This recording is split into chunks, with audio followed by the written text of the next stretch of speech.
I am the good shepherd. I know mine, and mine know me. Just as the Father knows me, and I know the Father, and I lay down my life for the sheep.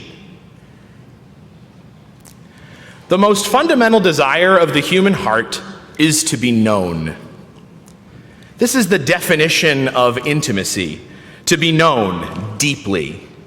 The early Latin word, if I may nerd for a moment, is intimus, inmost. Intimare is the verb, if you're interested, to make familiar. To be known down to the very core. To know at that level is to love.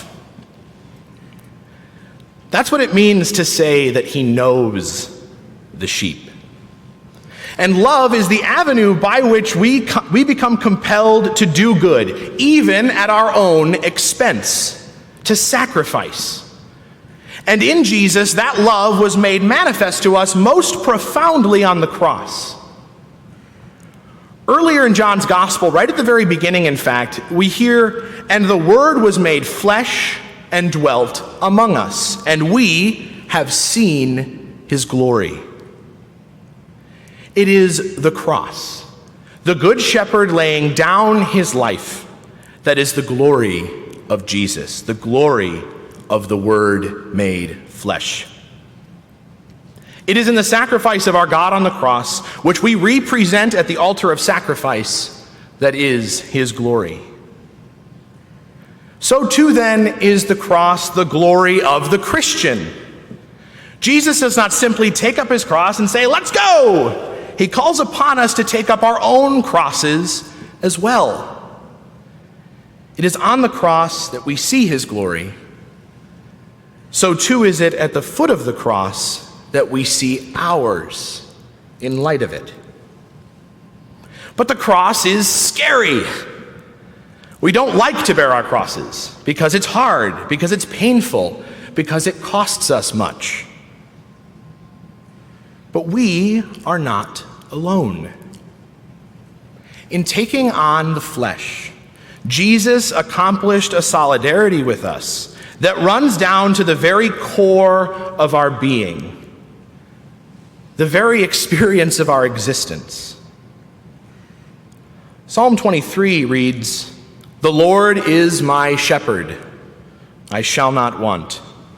Though I walk in the dark valley, I fear no evil, for you are at my side."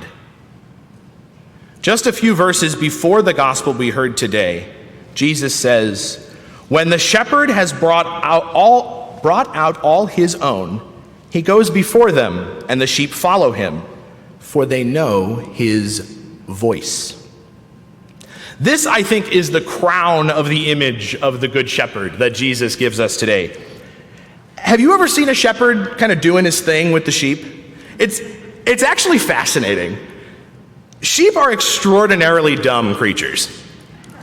Very, very stupid, nearly brainless, in fact. Sometimes I wonder if Jesus was telling us something in using this image. They'll walk right off a cliff if you let them. They're just not very bright. They need a shepherd. But these creatures are not only dumb, but they're actually quite stubborn. An unfortunate combination we see in a bit of our own existence as well. Making this image Jesus gives us all the more appropriate, I think. But I digress. Sheep will not respond or even look up at a voice they don't recognize because they don't realize that it's a voice. If it's not the voice of their shepherd, you could be God himself, and that dumb thing is going to walk right off that cliff that you're trying to save him from. I saw a video on YouTube proving this point, and it was amazing. When after several unsuccessful attempts to call the sheep from pasture by onlookers, the shepherd himself goes to the fence of the pasture and calls out to them in the exact same way. And at this, one stupid head pops up, and then two. And then there are like 400 sheep running to this fence. It is because the voice reaches something in these creatures that affirms their following.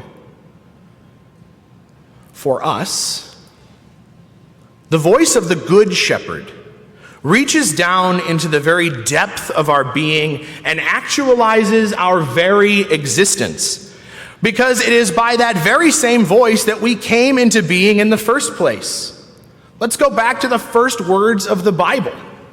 Let there be light, he says.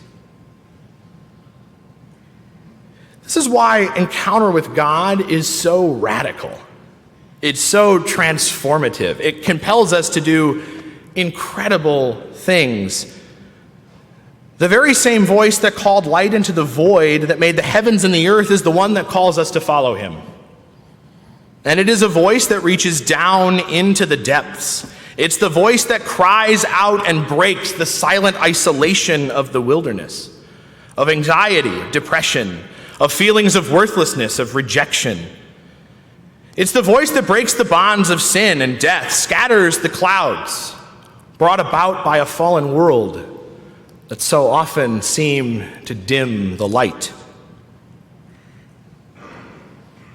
And it does this by beckoning us to him, like the shepherd at the fence,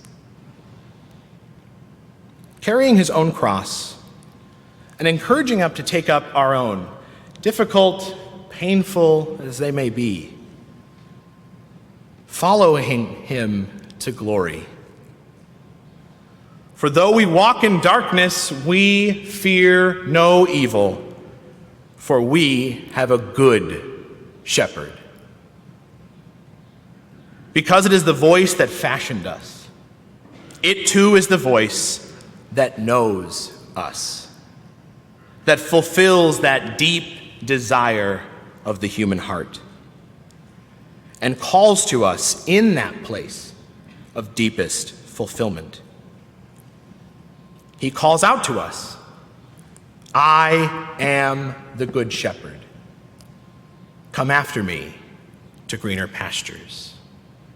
In you, O Lord, is our hope, and we shall never hope in vain. Amen.